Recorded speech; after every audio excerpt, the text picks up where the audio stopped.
মৃত ব্যক্তিকে যখন কবরস্থানে দিয়ে নেওয়া হয়, মানুষ যখন মরে যায়, আমরা মানুষকে কবর দেওয়ার জন্য গোসল দিয়ে থাকি, কাফন পরে থাকি। তারপর জানাজা দিয়ে যখন মৃত ব্যক্তিকে কবরস্থানে দিয়ে নিয়ে যাওয়া হয়, আমার ভাইরা আপনারা বলেন সে তখন কথা বলতে পারবে কিনা? আরো জোরে বলেন, না কথা বলতে পারবে কিনা? আরো জোরে বলেন, পারবে কিনা? কিন্তু সহিহ বুখারীর মধ্যে নবীজি বলছেন কথা বলে।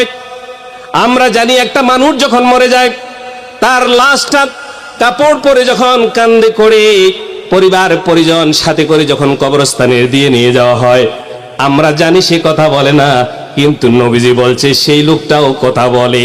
সুবহানাল্লাহ। আমরা বলবো নবী তাহলে সে কি কথা বলে?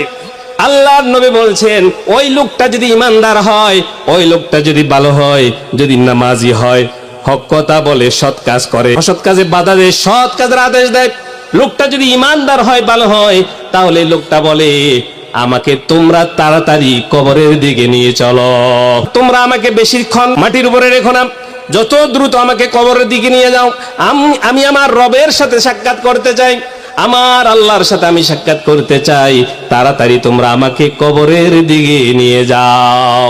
এই কথা বলে যদি লোকটা ভালো হয়। আর যদি খারাপ হয়, নবীজি বলছেন লোকটা যদি খারাপ হয় তাহলে সে বলে ও আমার আত্মীয় স্বজন, তোমরা আমাকে কোথায় নিয়ে যাচ্ছ? আমাকে কবরে নিও না, আমি দেখতে পাচ্ছি কবর বড় ভয়ঙ্কর জায়গা, তোমরা আমাকে কবরে নিও না, আমি যেতে চাই না, যেতে চাই না, এমন চিৎকার দিয়ে কথা বলতে থাকে। আল্লাহর নবী বলছেন মানুষ আর জিন ছাড়া কবরবাসীর এই চিৎকার অন্য সবাই শুনতে পারে। যদি মানুষ আর জিন শুনতে পেত তাহলে সাথে সাথে বেহুশ হয়ে মাটির মধ্যে পড়ে যেত। সুবহানাল্লাহ।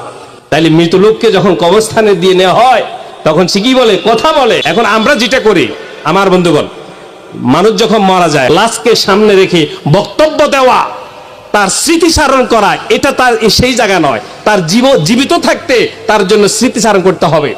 কিন্তু লাশ যখন মরে গেল তাকে সামনে রেখে কত বক্তব্য আমরা দিয়ে থাকি, ইসলাম এটা সম্মতি দেয় না।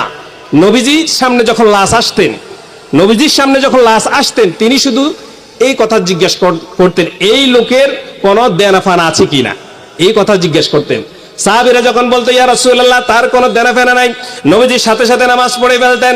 আর সাহাবীরা যদি বলতো ইয়া রাসূলুল্লাহ এই লোকটার কাছে অমুক মানুষ টাকা পাবে, নবীজি তখন বললেন ও সাহাবীরা তার আত্মীয় স্বজনকে ডাক দাও, সবাইকে ডেকে নিয়ে আসে। নবীজি বলছেন তোমরা কি তার এই যে দেনাটা পরিশোধ করতে পারবে কিনা?